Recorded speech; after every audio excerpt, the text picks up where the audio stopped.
Entrepreneurs, thought leaders, and empowered visionaries, welcome to Impact is Greater Than Influence. I'm your host, Rodney Waits, and I'm here to show you how my greatest realization became my strongest contribution to the world around me. In this episode, we are here with Andrew Cady.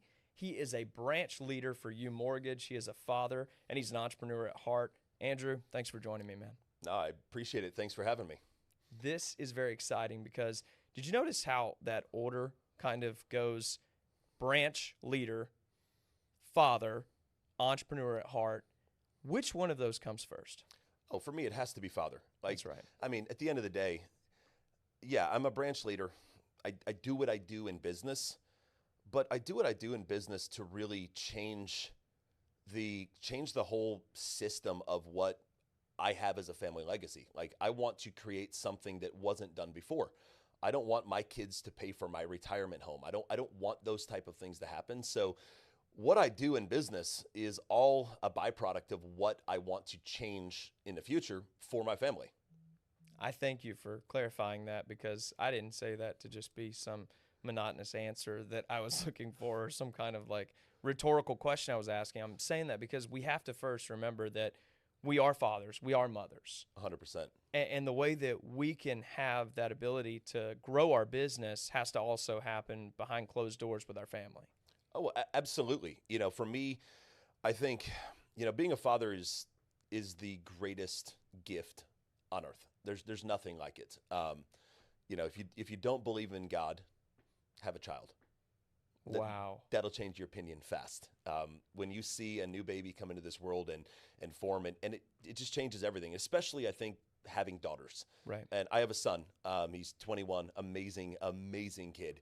I still him kid, he's an adult now. But I think something about a dad when you have your first daughter, like it changes the fibers of who you are. It changes, you become more emotional. You become more emotionally connected. You become much more in tune with fathers and daughters. Like, to me, being a father is the absolute greatest gift on earth. I love that. And, I can share a lot of the experiences that come with being a father-like figure, but not an actual father myself. So you can't imagine how much I appreciate the insight to this because there are entrepreneurs, businessmen and women, that don't have the ability to put being a father or mother first. Would you agree? Oh, 100%. And I follow some really big names online. There's some people that I've always kind of respected in the business world, and that respect to me starts to get challenged at points. Yeah, I'll drop names like David Goggins. Yes. Tim Grover. Yep. They're absolute monsters in what they do, but they'll also put out these videos where they talk about, if you want to become the best, you're going to live an unbalanced life. You're going to live a life where no one will understand you. And I think there's a period of time where that may be necessary, but you can never lose focus of your why. And if your why becomes the business over your family, you've got to question your morals, in my opinion. You've got to question where you're coming back to, because for me, like, I do this for my kids. I do this to leave a legacy. I do this to create something. I'm not doing this so I can go buy the next fanciest car. I'm building something that I want to leave generations deep, that my children don't have to worry, and the grandchildren don't have to worry about whether they're going to need to live on Social Security. Right. I want to change generational wealth on it, but at the same time, I don't want to be an unpresent father to do it. There has to be a balance. To me, if you live life with imbalance, you live a really miserable life. You do. It's a lot of times easier said than done. I mean, I know some amazing individuals and friends that have had to miss out on some of the best moments of their children's lives because they were putting the business first at that time. So you talked about like there has to be a time period for it. Tell us about your daily life. I know that you built a massive team. You're working with Umortgage. You're crushing it in the space of mortgage. Tell us a little bit about what does it look like for you on a day-to-day basis? Yeah, I mean, for me, there was that period of time for me. I'll kind of back up. I got into the mortgage industry in 2015. 2015, I left family business, which I still retain ownership in, but I left the family business and went really just hardcore, went into the mortgage industry. I didn't know what I was doing. And for me, it was a do or die moment. And so there was about a probably closer to 4 year window where I had to prioritize business, because if I didn't, there wouldn't be food on the plate. There wouldn't like for me, providing is also putting family number one. But the moment I could step back from that is the moment I did. And I think that's where you have to draw that line is how much is enough? And are you actually doing it to provide for them? Or are you actually doing it to provide for yourself, to provide for your ego, to provide something where you can get your name higher on a chart, higher in a ranking, get more awards? What are you actually shooting for? Because yes, there's a period of time, and I got in the mortgage industry, I worked 18, 19, 20 hours a day, 6 days a week. I didn't miss birthdays, but I didn't go to baseball games, football games, softball games. I didn't do those things. And I look back and I sure wish I would have had time to do it, but I also wouldn't be in the position where I'm in today if I had done it. And so now I'm at the point where I don't miss a volleyball game. Like last year, my daughter plays travel volleyball. So we travel all over the Southeast United States. It's like everywhere. And she does exceptionally well in travel volleyball. And so last year I volunteered to be the team mom. And so I actually went out, bought a team mom fanny pack, and they did probably 16 games all over the Southeast United States. I was probably at 13 of the 16 games. Atlanta, twice, Orlando, Tampa, Jacksonville, Biloxi. We were just all over. And for me, like, if I wouldn't have sacrificed at some point to reach a point where I could do those things, it would always be the future battle for it.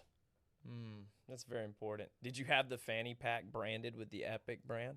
No, I had it branded with the team logo, the 850 Elite Volleyball. But so good. Yeah, like I was team mom last year, and I got to know all the girls, and I my fanny pack was filled with everything that a girl would need on volleyball day: hair ties and deodorant and gum and Advil, and it was such a blast. Sat on the coach's bench, coached a couple of the games because the coach had to be gone. It was like one of my absolute highlights was being the team mom last year of my daughter's volleyball team. That's perfect. I love that you're sharing that. Seriously, there's so many people that have struggles with the balance. And you know Rob Dyrdek? I do. Okay, so I watch a ton of his content. He inspires me. He's a brilliant individual and thought leader. He talks about work-life harmony instead of work-life balance.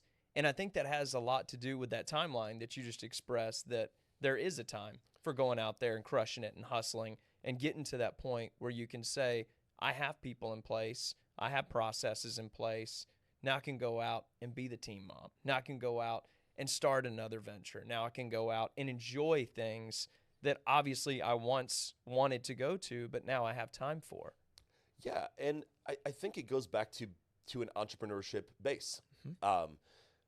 Are you building, like the mortgage industry? I'll just dive into that because that's what I know exceptionally well. The mortgage industry is very siloed. The vast majority of loan originations that are done in America are done by individual loan officers that do everything themselves. And they go from doing one loan per month, and they're stressed out, losing their mind when they get to 7 to 9 loans a month. And most people in the mortgage industry are going to cap out at that 7 to 9 loans per month. And they're working 12, 14-hour days. They're losing their mind at that point. And that is kind of the extent of where they're going. Sounds like realtors. It sounds like realtors. But you have to go back to the entrepreneur side of it. What are you building? Are you building something for yourself where you're going to work yourself literally to death? Or are you going to build something where when you get to the point where you're not dying on the vine, but you're close to it, are you going to start hiring? And are you actually willing to take a pay cut? You may be making, in real estate, you may be doing 6 transactions a month, making $25,000 a month. Are you willing to go to $15,000 a month to hire someone so that in the future you can go to $35,000 a month? So then you can scale back again to 20, and then you can go to 40. and then you can scale back to 30, and then you can go to 50. It goes back to the entrepreneur side of the business. For me, I built it as far as I could by myself, and then I began hiring and I began structuring. And now my entire job role is to caretake my team, to lead my team, and to ultimately grow the team. And I've got even now additional leaders in my team. I've got Nate and Jed that are just godsends that handle the production side, the operation side, the sales management side. So my focus is really on caretaking and leading and growing. And that's really what I excel at the most. Like I love the growth pattern of business. Since you mentioned all of those things, and I've seen it and I've ran into it with a lot of big visionaries like myself, there's this book, Traction, and I always refer back to it. You've read it, I'm sure. I actually use the Traction software, Bloom Growth. Wow. There's a software that comes with the Traction book that it used to be called Traction Tools. Right. They renamed it to Bloom Growth, and it actually handles all of our sales meetings, all of our leadership meetings, and it's a structure and organization that goes with it. So yes, I have the Traction book, but I also have the software that goes with Traction, and that is how I manage all of the structure of our meetings to make sure we're having short, concise, and very, very clear meetings in a direction sense. Wow. As one of my favorite guests said on a previous podcast episode, game recognizes game. That's awesome. Well, in that book, there's a lot of things addressed, but as a visionary, I see that the main problem can be you have this large vision, but there's no clear way to articulate what you're trying to do for the rest of your teammates. You're talking about when you're focusing on leadership for those people in your organization. How does that work for you? And what's something that you could recommend other people to model that either you've learned or either you yourself have experienced? I think the key to it is you can't be greedy. I like that. And I'll explain my thought process behind that. What I see with team leaders, primarily team leaders, one of the biggest faux pas that I see with it is they don't stop their own production when they go into a leadership role. They still do, I built this team. Like when I started really hiring, I was consistently closing 20 to 25, 30 transactions a month before I made my first hire. When I got to that first hire, we built that very quickly to 50 transactions a month. And then with 2 more hires, we built it in 2021. We were doing 60, 65, 70 transactions a month. And I was still the face of it, and that was my flaw. All the loans were going in my name, and I still had ego involved, and I still had a little bit of that greed involved. And I kind of had the wake-up moment in 2021 when I had a stress-induced cardiomyopathy. I had a heart attack, is what they would technically call that. And it kind of just gave me a whole new insight into leadership, and really leadership is not always just leading by example. You don't have to be the guy out doing the most production in order to lead people. You have to have a history of being a leader. You have to have a history of doing it. No one's going to take the guy that is a personal trainer in the gym that's 200 pounds overweight. But if you get someone who's fit, who's been there, who's done it, who's gone through the fire, you now have the qualifications to be a leader, but you actually need to take a step back from your own business. You need to take the ego check aside and say, I'm in this now for the team. I'm not in this for myself. Like I personally will probably do less than 10 transactions this year. And those are only like family, friends, or mortgages that are done in a state where I'm the only one on the team licensed there. And for me, like, I don't want to. I would rather hand my deals off, let the team get credit for it, let the team grow their business, and then lead them by example of activities, of daily activities, of what are we doing on a daily basis? What are we actually pushing for? Like we do these open house weekend warrior drives, and we'll go out and try and hit a ton of open houses. And so I went out, I put a challenge out last month to the team, and we were doing it as a whole company, put a challenge out to the team of who can hit the most open houses. Yeah, you came and seen me. And I said, hey, I'll give any person on my team that goes to more open houses than me a large chunk of money. And then my 2 co-leaders piped up and they're like, hey, I'll match it, and I'll match it if anybody can go to more open houses than Andrew. And so I went to 20 in a weekend. Nobody on the team beat me. They didn't. But we just had the same thing happen this last weekend. I made it to 11 open houses because I had an event Saturday that was family oriented. So I went Sunday. I went to 11 on Sunday. But Kayla on our team out in Arkansas went to 21 open houses just to beat my record of 20.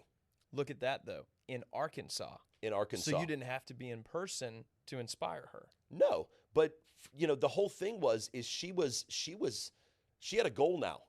If I would have set my bar at 12, she may have still hit 21 because she's an absolute monster. But I doubt it because leading by example in that facet set the bar.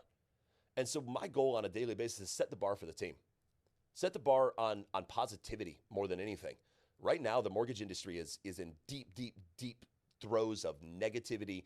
I mean, we've 3 days ago, we crossed 1 year of interest rates over 6% now. Right. 1 full year. Yeah. The mortgage industry is hemorrhaging people. At the end of 2021, there were 179,000 loan originators. Sure. At the end of June of 2023, there's less than 100,000. The industry's hurting. The industry is in deep trouble, honestly. A lot of the big lenders are in financial trouble. There's a lot going on, a lot to be negative about. Yeah. But if we lead with positivity, then the team will follow with positivity. When positivity happens, energy happens. And when energy happens, things get created. It's no wonder we've got almost $10 million in mortgages closing this month. Other teams are putting up nothing. Like other teams are putting up very little. And it's not just me. It's our entire culture that we built here at Umortgage is based on positivity from the CEO down. Like CEO of our company. Like he doesn't need to be doing anything. He goes out to open houses with a loan officer in Philadelphia every weekend. This loan officer's only been licensed for 6 months or less. Sure. And he goes to open houses with her just to set the example for the team that he's not above the guy being the guy that takes the trash out. He's Right. not above the guy that is nitty gritty and gets stuff done. So you mentioned 2 things thus far that I really, really love. First and foremost, that's awesome that your CEO is like that. So no wonder you model the behavior and partner with that company you do. But what about, because you said greed stands in the way and then ego. We've talked a lot about those 2 things on my show here. And I dive into it and I talk about how I've closely related my own experiences to it and shown a lot of the faults that I've had to experience in order to get to that train of thought. What about this? There is this almost like epidemic of new team leaders or new individuals that are looking to inspire their teams, but for the wrong reasons. Have you seen that? Like they'll claim they want to serve, but they're serving only their self-interest. Yeah, it's rampant in real estate. It's rampant in mortgage. And that's probably... Even in financial services. Yeah, and I was just going to say, it's probably rampant in a lot more places. Sure. But we see this because we're in it. That's right. To me, like I've always questioned, and it always just drives me really, really insane. And I was guilty of it at one point, just being very transparent. When I see teams that close all of their production in the team leader's name. Why? I thought it was something you just did, but you know what? Bringing that up, it felt very different at the core. What are we stroking ego? Right. Sure, there on some situations, I'll put it out there. There's probably a logistic reason why it's done. Yeah.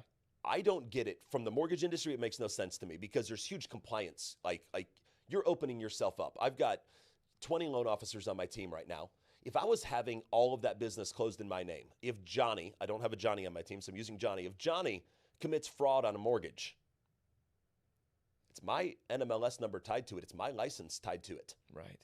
That loan closes. I can't blame Johnny. I'm the loan officer on record for that mortgage. And so for me, there's huge risk involved with people doing it. But I think it ultimately comes back to stroking ego. Mm-hmm. Like there's a particular huge mortgage lender that closes every single thing in the company in one loan officer's name so that loan officer can be the number one loan officer in the country. So it's, I closed, 1,180 deals last year. No, you didn't. Your team did. And anytime, biggest red flag I see is when I see a team leader taking credit for the team. Mm-hmm. And they take credit for every single thing that's been put in place. And it's rampant, man. It's everywhere. And we're in that society where everybody's trying to stroke their own ego. Everybody's trying to put up the biggest numbers. Why? Why is it necessary? Like, do you feel that inadequate that you only find validation through the business you put together? Like, do you not get validation from the family you have, the life you live, the moments when you're sitting at home, silent on your couch with a cup of coffee in your hands? Must be so miserable inside that you can't get any validation there, that you have to get validation by stealing credit from your own teammates. Don't get me going on this topic. Like, I will freaking rage on this topic. I love this topic. Listen, the reason I brought it up is because not of a certain individual or even an individual company, but it's because of the fact that the influence that's largely associated with having big numbers, big achievements, big accomplishments doesn't usually get tied to the impact of those families that you're actually helping. Agreed. And that's hard for me. And that's exactly why I have this show. That's exactly why I do what I do on a daily basis for Empowered Visionaries, is because I want to bring it back to a foundation of truth that helps both parties and everyone in the transaction understands why it was done in the first place. Yeah. And you're going to get me going on this topic, man. Virtue signaling drives me insane. Okay. It's everywhere. Like how many times do you, like, I'm in the mortgage industry. I probably have 1,000 loan originators as friends on Facebook. Right. September 11th, was that 2 days ago? Mm-hmm.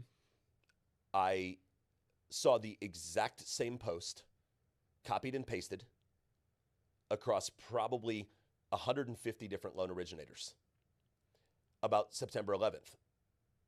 And I'm like, did you wake up in the morning thinking about September 11th? Did you wake up thinking about what those families went through? I know for me, I went through an hour of silence on September 11th morning.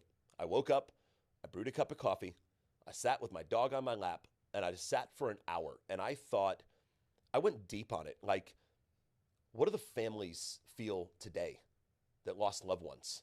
Like, and then I was out the night before putting American flags along my driveway because it means something to me. Yeah.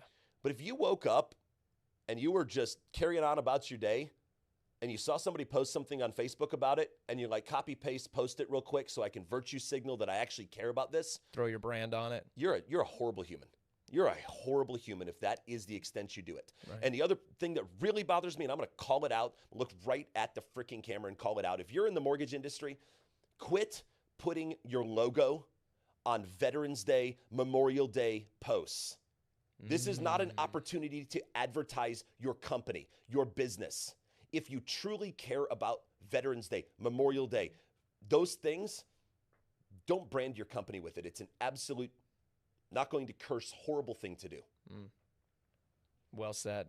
And I'm glad you knew where I was going with that. There's a lot of times where I sit there and we can become victim to this type of behavior and like try to like say, well, yeah, that could be another way we could expand our reach, is throw our logo on everything or start to kind of just put out posts. And even Facebook and social media is becoming a manipulative tool that people use to like get more sympathy and business. That's 100%. I mean, I'll call it out right now. Like this whole thing, the wildfires that happened in Maui. Yes. Horrible. The worst, yeah. And then you get Dwayne "The Rock" Johnson and Oprah. Seen that. Multi-billionaires, like combined net worth of almost $4 billion. And they start a fund for the victims. And they put in $10 million. And they're going to try and raise another $1 million. What? And I'm like, your net worth is almost $4 billion. You couldn't have contributed $11 million. Right. And just let the news pick up on it. Just let the news pick up that Oprah and Dwayne "The Rock" Johnson donated $11 million to the victims. You would have gotten such amazing publicity from it.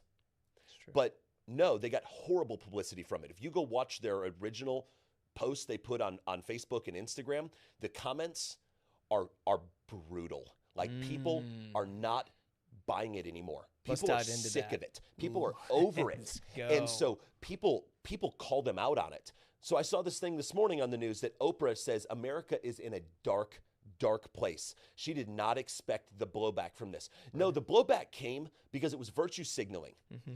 You wanted to start a fund so that you could get public and broadcast to the world that you've donated $10 million. And the world saw through it. The world saw right through it and called out the rotten core of what's going on. They could have just donated the money in silence. Why do you have to announce every charity deed you do?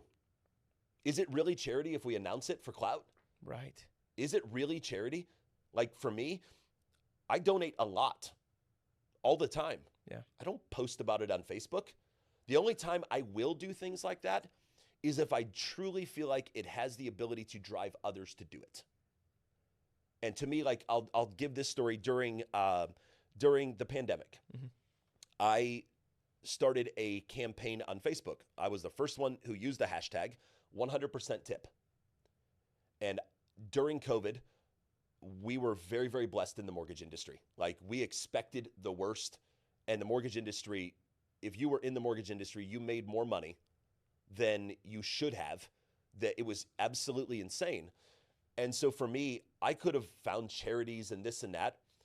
But to me, the people that were impacted the most was service industry, was workers, waitresses. Right. And so I would go to restaurants, and every restaurant I went to for 2020 and the majority of 2021, when I would leave a tip, I would tip the bill. If we went out to dinner and it was a $300 steak dinner, it was a $300 tip. Wow. And I would take a picture of my receipt and I would post it on Facebook with the hashtag 100% tip. And I'd leave a comment about, we need to do this for the service industry. They're the ones that are hurting. I wasn't doing that for clout. I don't care if I get any notifications on that. What I want other people to do it. Well, the hashtag took off, and the hashtag was used thousands and thousands and thousands of times because it actually inspired others to do it. So there is a way it can be done right. Right. But I think people just see through it if it's done for the wrong reason. People are not dumb. They see through this stuff. Like I said, let's dive into that. We're waking up on all kinds of facets, on all kinds of fronts, and I'm not talking about being woke, don't worry. I'm just talking about in regards to people not being as easily fooled anymore. More people are standing up. More people are seeing the truth for what it is, and more people are getting more confident with expressing that. Have you seen that? Yeah, it's showing up everywhere, and it needs to. I agree. There's the cancel culture that's happened Mm-hmm. is the problem. Like that's the reason it's not happening more. In my industry, I have to guard what I say on social media very, very, very heavily. As do I. As do you in the real estate industry. Yes. The country right now is more divided than it's ever been. I mean, take the phrase "united we stand, divided we fall." Like we've never been more divided. Agreed. I don't know where this whole thing ends up, but I don't think it looks pretty. Right. But the cancel culture is the issue, because if I stood up for something that I believe in, I could lose half my business over it. That's right. But I do think we're getting to a point in America right now where people are actually, they don't care. They don't care. They've seen enough. They've been pushed far enough. They're going to call out BS when they see it. Mm-hmm. They're not going to sit by and just be like, I'm not going to comment on this one. They're standing up for it, being like, no, I'm not going along with this one again. I'm not doing it again. And I think it's a good thing. I do too. And I think the more it happens, the more divided we're going to get, which is unfortunate. I've never seen anyone's political, ideological stances change because of Facebook comments or posts. Like why are you even talking about politics? Like, it's not going to change anybody's opinions. But the more people stand up, I do think it's going to divide further. But I also think it's needed. Like we can't be steamrolled with just minutia anymore. We can't let it happen. No, we can't. And speaking of there are future leaders of America, and I'm sure other parts of the world, but let's just go with America right now, where we live, where we know, where we love. There are people that are going to be inspired enough to create this change that's going to come. And where does that start, in your opinion? It's the old proverb. I don't know where it comes from. I've heard it called a Chinese proverb. I don't know where it comes from, but it says that good times create weak men and women. I'm not going there. Good job. Perfect. Good times create weak men. Weak men create bad times. Bad times, once again, create good men. Yeah. And good men will once again create good times. And I think we're in that phase right now where we've had really, really, really good times. World War II forward, been pretty dang easy in this country. Right. Everything's rolled along. And I think we've created an entire country of complacency, of lackadaisical, lazy, gimme, gimme, gimme society. And I think we've created the bad times by having weak men and women. We've just created a weak society that has created bad times. And I think those bad times will once again create strong men and women that will create the good times. But I do think it's going to take a cycle of ugly change to get there. I don't know where we go next. Like, it seems like every day we're more divided. Right. And it's wild, because what happened to respecting others' opinions? Like, what happened to that in this country? Like I give this analogy. If God appeared to you, showed up to you, and said, paint your chimney yellow, or you're going to hell. You're going to climb on your roof, paint your chimney yellow. Mm-hmm. God appears to me, your neighbor, and says, paint your chimney red, or you're going to hell. I paint my chimney red.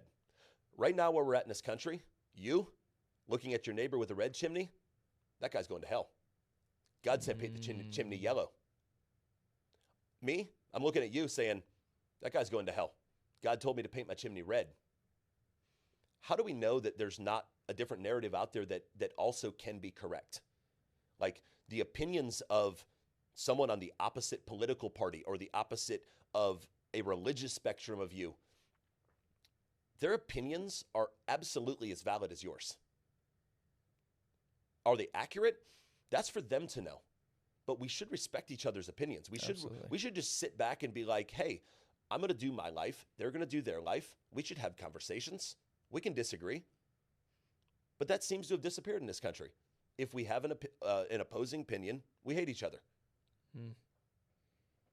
It goes to a lot of what I've seen, because I post really, you've seen it. You're giggling because you see me. I post a lot of thought-provoking content. Some of it gets blowback, some of it doesn't. But a lot of people have referred to this as a godless society. And I think that we lack intentionality and care for each other. I mean, one of the number one things that's both difficult and a necessity is to love your neighbor as you love yourself. And one of those things that I've found in my own introspection and self-discovery is sometimes I don't like myself. Sometimes I know I need to change. And sometimes taking the constructive criticism of others who care about me and see what I need to change is one of the hardest things to do. And I think that we're just fearing that truth to enter our lives as people who would rather have that differential of opinion than face the music. Yeah. Man, you dove deep on that one. Yes. Nobody likes criticism. No. Or change, rather. Yeah, or change. It feels wrong. It feels rough. But it's also the best thing. Like let's just look at sports teams. Have you ever seen a sports team that wins a championship without a coach? No. Have you ever seen, top individuals that run Fortune 500 companies that don't have a coach? They all have coaches. So why are we so scared of having a coach in our life? Why are we so scared of having a coach in our marriage? Why are we so scared of having somebody that says, no, you're doing this incorrectly? There's a better way to do it. And we're like, oh gosh, no, don't talk to me about change. But we use coaches in everything else. And we respect coaches and everything else. And don't get me going on the whole, everybody becomes a coach right now. That's a whole nother topic for another day. It is, and I've went over it with my But we all need, here's the reality is we can be so self-reflective, but oftentimes we're blind to our own issues. oftentimes we don't see the little things. And one of my favorite things to ask my wife is, hey, what's one thing that I do that annoys you, or one thing that I don't do that you would be happy if I did? Like because I just go about my day.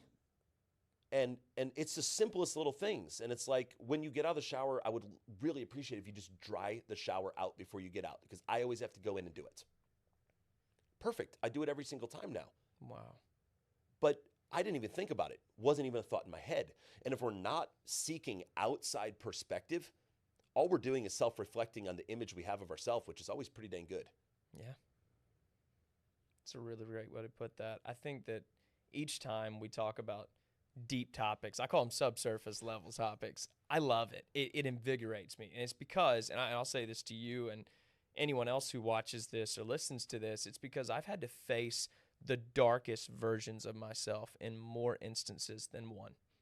And when you do that, you come to grips that you're really just a small part of the joy that's to be had and shared with the world around you. And it's just the people that refuse to take the coaching, the assistance, the insight of other people because they fear others maybe judging them, others maybe not seeing them as valued, as significant as they were before they needed that help. I mean, think about this, and this is the last thing I want to get into with you because I think it's a really great topic we could go on and on about, just like all these other ones. Oh boy, here we go. All right, and you know what's coming. It's the people that we're really modeling, right? It's the influencers. It's the people that look as if they have it all together, but we know nothing about them. They're looking as if they don't need help. They're looking as if they figure it all out on their own. They're self-made, right? That's what we're aspiring to become. It makes no sense. And how are we to feel when we don't have any other way of seeing around it? Oh man, you bring up a good one on this one, because yes, like the name of it, impact is greater than influence. And you're dead right. And I think you're dead right on that, because influence is all done wrong. Right. Based on what we see of influence. We see fake humans. We see the highlight reels of influencers' lives. We see what they post. You're not seeing the fight they had with their husband the night before. Right. And this is why I think as a society right now, we have such issues with depression in the youth, because they spend all day, every day, scrolling Instagram, seeing the highlight reel of people's lives. Oh, this person's in this country. This person's doing this. That person's not posting pictures of the homework they're doing. They're not posting pictures of the volleyball grind that they're doing, of practice till 10 p.m. No, they're posting the happy moments. Mm-hmm. And we have all these teens out just scrolling through, and they're looking at influence. And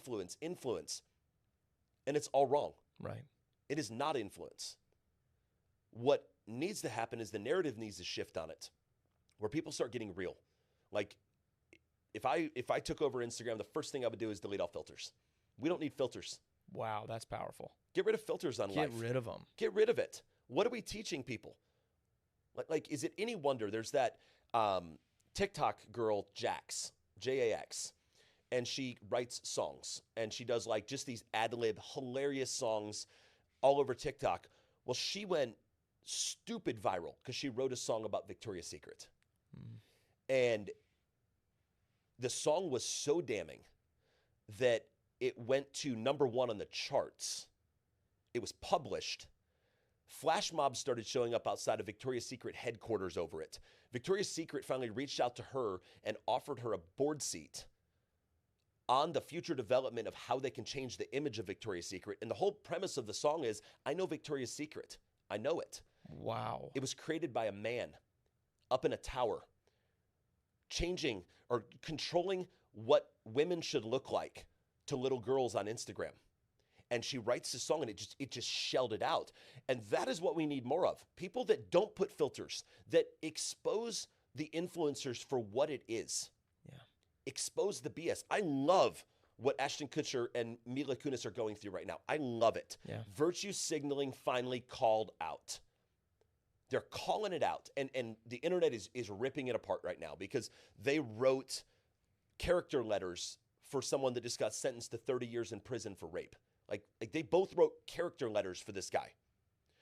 Well, the internet finds out about it, and now they can't get out of the spotlight. They record this apology video in front of what looks like this barn wall. Well, now people are like, hey, that's not a barn you're in front of. It's actually the sidewall of your second home that's a $13 million mansion. Here's where you shot the video. Like people are calling. Oh, they're on them like that. They're calling the BS out now. Wow. And to me, you're dead right. Influence right now of what we know it is all wrong. Influence could be the driver of impact. Yes, it could. It could flip the script. I love it. If influence was done right, but it's done wrong. That's so true. And you know, I like that you brought that up because so many people will try to combat me on this message. Oh, it doesn't make sense. Oh, well, what do you mean? And those are the same thing. Listen to one episode. Talk to me. Yeah. Listen to my guest. Look at what we are all discovering together and see it for what it is before you judge it, before you start to look at your own insecurities called out. Oh, dude. And one of my best friends is a New York Times bestselling author that writes a book on amplifying your influence. I love that guy. Thank you for recommending him. And Rene Rodriguez, he would agree with your message 100% because of the context that we just framed it in. Yeah. Like influence should be the most important thing because it will create impact. But right now, impact is way greater than influence because influence on the vast majority is just being done way, way, way wrong.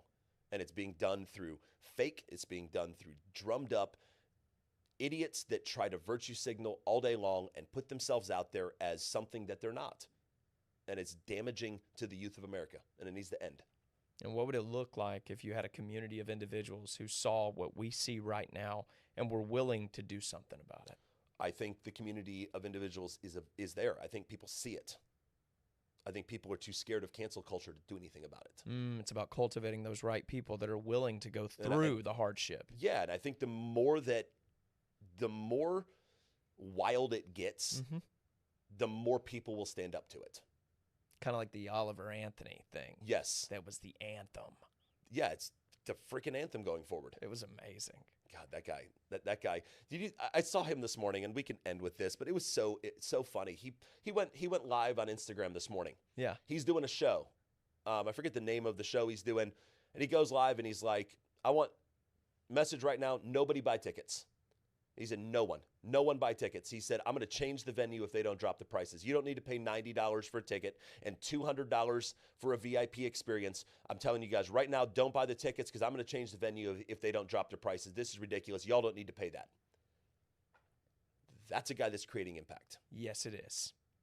I wrote him on Instagram. There's no way in the world he's going to reply, but I didn't care. I see what he's doing without him even potentially seeing what he's doing at the scale that it's going to become. Yeah, it almost appears as if he's naive to the impact he's having in the world. Oof. And he's just kind of sitting there like the guy has one song go viral, #1 song in the country, and then he's on Joe Rogan's podcast like 2 weeks later. Great. Yeah.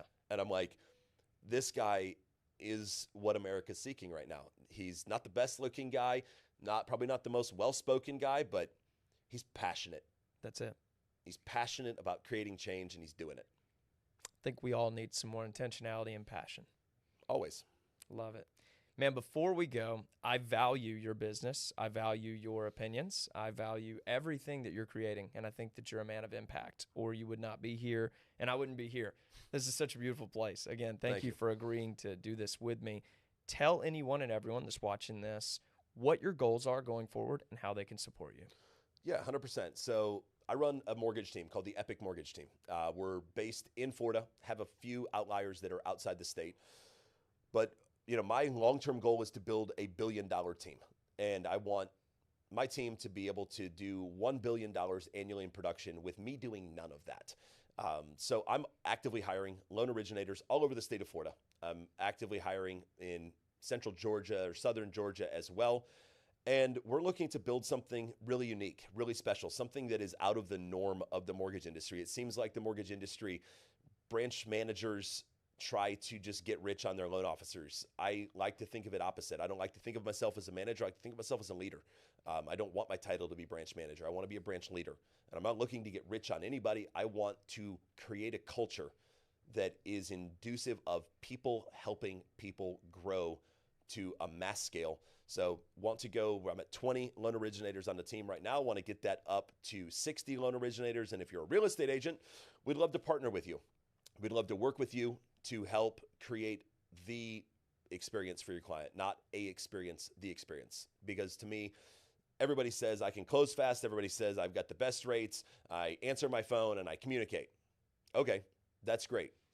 But are they going to the next level? My policy with my team is every day we go +1. We +1 everything we do. If we do this on a daily basis, we have to +1 it the next week. We have the highest net promoter score in the industry. Average clear to close time is less than 15 days. And I'm not satisfied with that. I want to go higher. I want to go higher NPS score. I want to go faster closing times. I want more communication. It's just, for me, I want to create something that's outside the norm of what's in the industry. Now that's impact. I can't thank you enough. This has been an awesome interview. I really appreciate all the true insight. Like, you gave me everything. You were even caught off guard by some of these questions. I love it.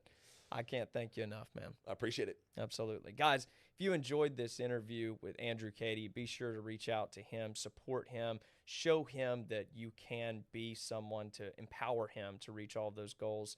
My name is Rodney Waits. This has been Impact is Greater Than Influence.